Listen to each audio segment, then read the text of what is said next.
astrologer from Blackbird Blessings here with your astrological forecast for the week of August 27th through September 2nd.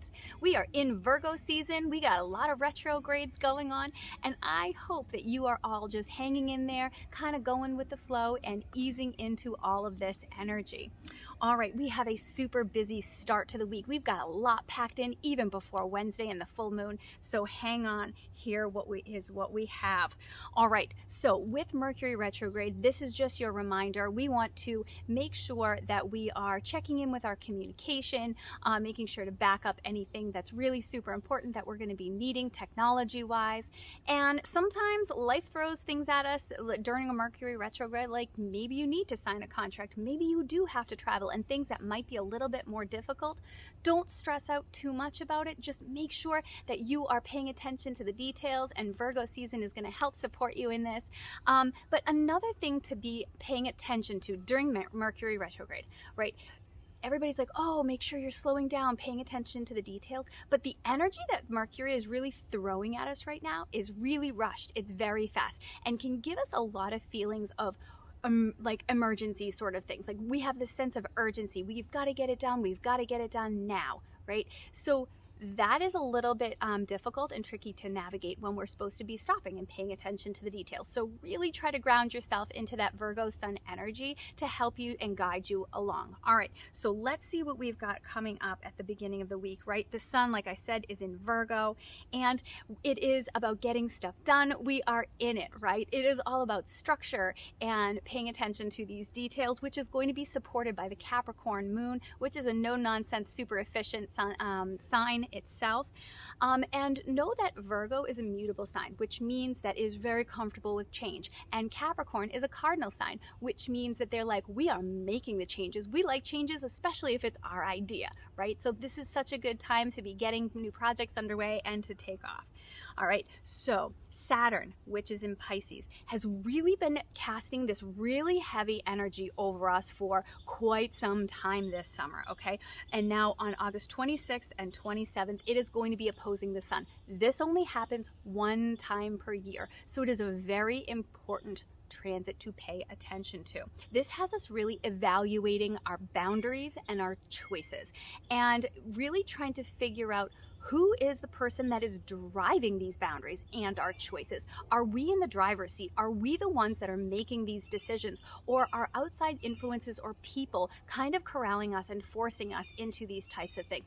This is our time to really take stock and evaluate where these choices are coming from. All right, so this is really, really important. And Saturn is going to remain in Pisces for the next 2 years. So these couple of days is going to really give us a little bit of a glimpse into the themes that we are going to be working with over these next 2 years with our foundations, our structure, our guidelines, and our boundaries, okay?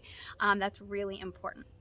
Okay, so we are looking at our personal authority. Those are your themes. Pay attention.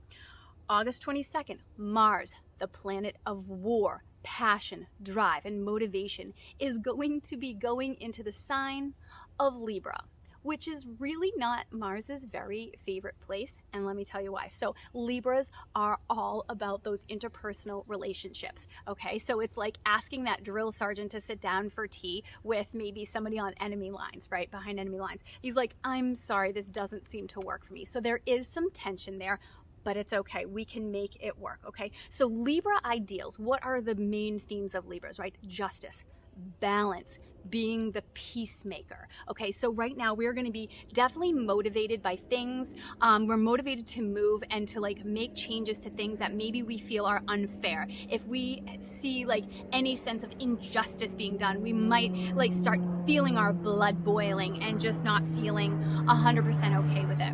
And we are definitely in a time where we're going to be motivated to be that negotiator and peacemaker and find that common ground. And those are going to be things that we are going to be really looking forward to doing. However, compromise, yes, it's super important. Peacemaking, negotiation, all of these are wonderful things, but not at the expense of your own needs. So make sure that you are not like a peace at any price kind of person, or you're falling into these types of patterns. You matter, your needs matter, and I understand that you want to make sure to be accommodating to others around you, but not if you're going to end up being a doormat. So make sure that if you maybe have a little bit of those tendencies, this is going to be heightened. So you make sure to put your needs somewhere in the mix, right? You don't need to be a selfish person about it, but make sure that your needs are being met as well. Okay. This is also a time where people can get passive aggressive. They might be gossipy, especially with Mercury in retrograde. So make sure that you're saying what you need to say, that you're being kind about it, but that you're, maybe not kind of just bomb tossing there. Okay. Libras, they are all about relationships, right? They are happiest when they are working in harmony with other people. So think Three of Pentacles energy if you are into tarot reading. Okay, so it is a time of collaboration, working with other people. Now, this can be tricky when Mercury is in retrograde, right? Communication might not be the best, right? Collaboration seems like it could be tough because of that. However, you know what your strengths and weaknesses are. If possible, find other people to collaborate with that's going to complement your strengths and your weaknesses, where you're going to be able to work together, because this energy of working collaboratively is super supported right now, and it's going to be really great. So if it's possible, find those people and absolutely team up. All right, August 28th. Uranus goes retrograde in Taurus. All right, if you've been watching my videos this summer, you know we have had a lot of disruptions and changes and things with the Uranian squares and energies, and now that energy is going retrograde, yet another planet that is going retrograde, right? So now Uranus is basically that Tower card in the tarot, right? It is burning the foundation. It's a quick, sudden change of like shakeups and things, right? So what does that mean when it goes retrograde?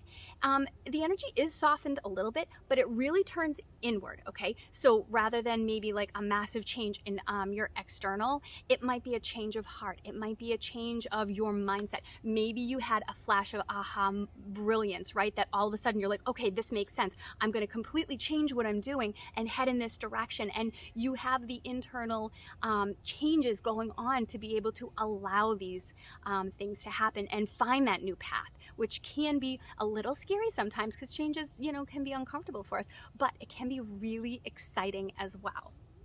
Okay, so because it is in the earth sign of Taurus, it is really important that we are looking at how we are using our resources, and we are restructuring our finances, or looking at how are we connecting with the earth itself. Okay, so those are some great things to think about.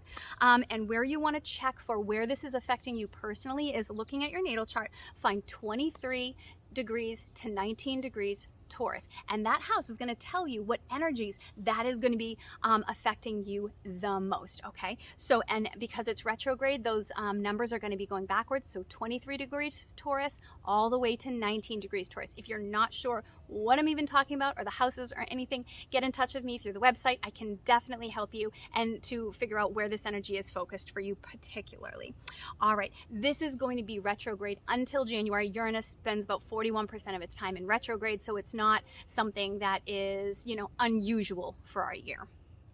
Okay, so this brings us to Wednesday, August 30th. We have a blue moon, right? Once in a blue moon. It doesn't happen very often, but we have our second full moon in the calendar month of August. It is our harvest full moon, and it is happening at 7 degrees Pisces. So if you also want to know where this is affecting you, find 7 degrees Pisces, and that should show you where you're going to be feeling this. Okay, now Pisces, we have a lot of big emotions.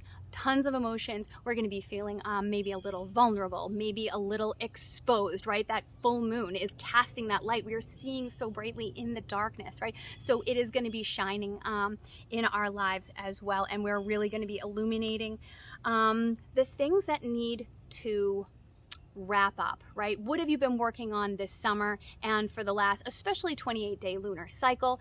What are we closing? What chapters are closing? Pisces is the last sign of the zodiac, right? So it's our time to kind of go back to survey where we've been, and all of the loose ends, tying up the loose ends, finishing up any projects, and really closing chapters to things that are just not part of our journey any longer.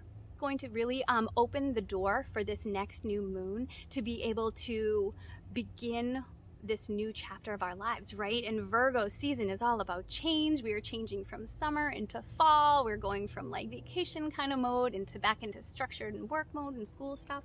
So this is a really great time to figure out like what is ending in your life. You know, maybe it's something small, maybe it's something large, but really figure out where that 7 degrees Pisces falls in your chart, and that is going to help. All right, Pisces is known for being the dreamer, right? But so if you think of people who are daydreaming, right, they're kind of escaping that reality and not staying in that present moment. So be mindful for any tendencies to have like that escapist sort of vibe, right? So if you are drinking, if you're partaking in any substances or anything that helps you to cope or escape from the moment, it's not a big deal if you're, you know, having a glass of wine or, you know, watching a TV show, but moderation is really the key. So whether it's if you're binge watching Netflix or just hyper focusing on your phone or something like that to kind of escape whatever situations you're in, moderation. Okay, check in with anybody that you know and love maybe that might have some substance abuse issues. Show them a little bit of extra care and love during this time, because sometimes those tendencies can come out during these full moons. Okay, so it is a really important time to really analyze where you are putting a lot of your focus and energy, right? So if we're hyper focusing on something, you know, maybe it's good because you're diving into your work, but are we focusing too much? Are we hyper focusing too much? So figuring out how we can find more of a balance instead of really all consuming sort of energy. All right, on the positive side of this full moon, we have amazing energy for starting new projects. This is a time of creativity, heightened intuition. So if there are things that you are looking to do creatively, this is your time. So go for it. Can you believe all of this is happening and it's just Wednesday? We have a very busy first part of the week. All right, so the moon is going to be moving into the first sign of the zodiac, Aries, on Friday. All right, words are going to be very direct. It can get a bit confrontational, especially with Mercury retrograde, so please be mindful of your words. You might be like, well, it's the truth, right? But is it kind? So we want to make sure that we're striking a balance with that. Now, with the Virgo attention to details and that Aries energy, this is a really good time to go for like new projects or to finally start the thing that you've kind of been putting off all summer. This is your time. All right, so I really hope that you are navigating these energies in a graceful way. And if you want to know where these affect you personally, please get in touch with me through the website. I would love to help give you some more clarity. But until next week, be well and follow the stars.